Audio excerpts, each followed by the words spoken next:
Tips number 3 பார்க்க போறோம். Tips number 3ல இந்த மாதிரி பழைய பிளாஸ்டிக் கண்டெய்னர்ஸை எப்படி யூஸ் பண்ணுறதுன்னு பார்க்கலாங்க. இந்த பிளாஸ்டிக் கண்டெய்னரில் மார்க்கர் யூஸ் பண்ணி ரெக்டாங்கிள் ஷேப்பில் ஒரு சைடில் வந்து பார்த்தீங்கன்னா இந்த மாதிரி மார்க் பண்ணிக்கோங்க. அதாவது ஒரு ஆஃப் வந்து கவர் ஆகிற மாதிரி மார்க் பண்ணிட்டு ஃப்ரண்ட்லையும் பேக்லையும் இந்த மாதிரி ஹோல்ஸ் வந்து 2 ஹோல்ஸ் போடுறதுக்காக டாட்ஸ் வச்சு விட்டுக்கோங்க. இப்போ நம்ம மேலே ரெக்டாங்கிள் ஷேப்பில் மார்க் பண்ணுவீங்களா, அந்த போர்ஷனை கத்தியை யூஸ் பண்ணிட்டு அந்த பிளாஸ்டிக்கை மட்டும் கட் பண்ணி ரிமூவ் பண்ணிடலாங்க ஃப்ரெண்ட்ஸ். நம்ம எப்படி ரெக்டாங்கிள் ஷேப்பில் மார்க் பண்ணுமோ அதே மாதிரி தான் கட் பண்ணணும். அப்போ தான் நம்மளுக்கு யூஸ் பண்ணுறதுக்கு கரெக்டாக இருக்குங்க. பாருங்க, நான் கட் பண்ணி முடிச்சிட்டேன். இப்போ நம்ம அந்த மேல் பகுதியில் இருக்கக்கூடிய அந்த பிளாஸ்டிக்கை வந்து இந்த மாதிரி நம்ம அழகாக தனியாக எடுத்துடலாங்க.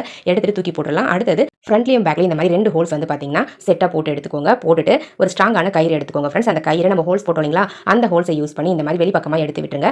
2 கயிறு வந்து கட் பண்ணி எடுத்துக்கோங்க ஃப்ரெண்ட்ஸ். ஒரு கயிறை வந்து ஃப்ரண்ட்லையும் ஒரு கயிறை பேக்லையும் இந்த மாதிரி இன்செர்ட் பண்ணிட்டு இப்போ நம்ம டாப்பில் 2 கையையும் சேர்த்து பிடிச்சு நாட் போட்டு எடுத்துக்கலாங்க. இந்த ஆர்கனைசரை இப்படியும் யூஸ் பண்ணலாம். இதை இன்னும் கொஞ்சம் அழகாக நம்ம டெக்கரேட் பண்ணி யூஸ் பண்ணோம் அப்படின்னா பார்க்க ரொம்ப நீட்டாக இருக்கும். ஸோ அதனால் நான் கொஞ்சம் டேப் வந்து எடுத்திருக்கேன், கலர் டேப்பு. ஸோ அந்த கலர் டேப்பை நம்ம கட் பண்ணோம் இல்லைங்களா ரெக்டாங்கிள் ஷேப்பில், ஸோ அதே ஷேப்பில் இருக்கிற மாதிரி ரெக்டாங்கிள் ஷேப்பில் சுற்றி வந்து பார்த்தீங்கன்னா அந்த கலர் டேப்பை ஒட்டி எடுத்துக்க போகிறேங்க. நீங்கள் வந்து பெயிண்ட் பண்ணி கூட எடுத்துக்கலாம். அப்படி இல்லைனா உங்களுக்கு எப்படி டெக்கரேட் பண்ண பிடிக்குதோ அந்த மாதிரி நீங்கள் டெக்கரேட் பண்ணி எடுத்துக்கலாங்க. அவ்வளோதாங்க ஃப்ரெண்ட்ஸ். நான் எல்லா பக்கங்களையுமே வந்து பார்த்தீங்கன்னா கலர் டேப் ஒட்டி முடிச்சிட்டேங்க. இதுக்கு மேலே நான் வந்து எதுவும் பண்ண போகிறதில்ல, அப்படியே யூஸ் பண்ணிக்கலாம் அப்படின்னு சொல்லிட்டு எடுத்தாச்சு. பாருங்க எவ்வளோ க்யூட்டாக இருக்குன்னு சொல்லிட்டு நம்மளுடைய சூப்பரான ஆர்கனைசர் ரெடி ஆயிடுச்சு. இந்த மாதிரி நம்ம வேஸ்ட்டாக தூக்கி போடக்கூடிய ஒரு பிளாஸ்டிக் கண்டெய்னரை நம்ம வீட்டில் இருக்கக்கூடிய பொருட்களை வச்சு டெக்கரேட் பண்ணி சூப்பரான ஒரு ஆர்கனைசரை மாற்றியாச்சு. இந்த ஆர்கனைசரை இந்த மாதிரி ஹேங் பண்ணி விட்டுட்டு இதில் நீங்கள் அழகாக இந்த மாதிரி சிரப் பாட்டில்ஸ்லாம் ஸ்டோர் பண்ணி வச்சுக்கலாங்க. அப்படின்னா குட்டி குட்டி மசாலா பாட்டில்ஸ்லாம் ஸ்டோர் பண்ணி வச்சுக்கலாம். உங்களுக்கு எப்படி தேவைப்படுதோ அந்த மாதிரி நீங்கள் அழகாக ஆர்கனைஸ் பண்ணி யூஸ் பண்ணிக்கோங்க ஃப்ரெண்ட்ஸ். இந்த ஆர்கனைசர் உங்களுக்கு பிடிச்சிருந்தது அப்படின்னா மறக்காம இந்த வீடியோக்கு ஒரு லைக் தட்டி விட்டுருங்க. வீடியோஸ் உங்கள் ஃப்ரெண்ட்ஸ் அண்ட் ரிலேட்டிவ்ஸ் கூட ஷேர் பண்ணிக்கோங்க.